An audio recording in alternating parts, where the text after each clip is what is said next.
Top 5 tips para makafocus sa pag-aaral. Number 1. Ilagay mo ang phone mo sa silent o sa freezer. Kung every 5 seconds may nagno-notify sa'yo ng sale sa Lazada, paano ka makakapag-aral? Ang utak hindi hard drive. Pag puno ng FB at TikTok, wala nang space para sa algebra.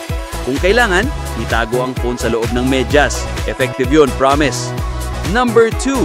Mag-aral ka gamit ang Pomodoro, hindi bahala na Doro. 25 minutes aral, 5 minutes break. Paulit-ulit lang. Hindi break muna ng 3 oras, tapos aral ng 5 minuto.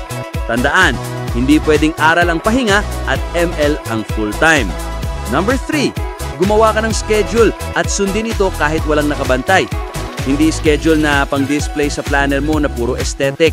Yung totoo, yung kaya mong sundin, yung may specific time para sa recite or die review.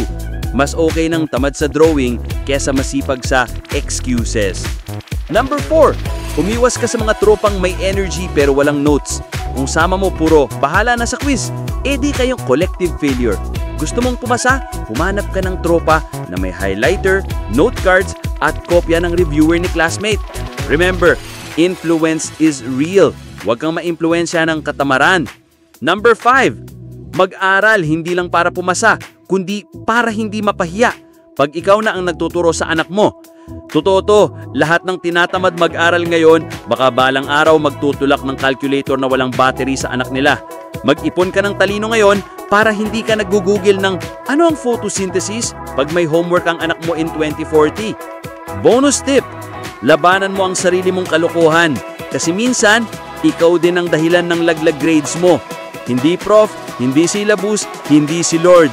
Ikaw. Kung gusto mong gumanda buhay mo, simulan mo sa isang simpleng desisyon. Aral muna, scroll mamaya.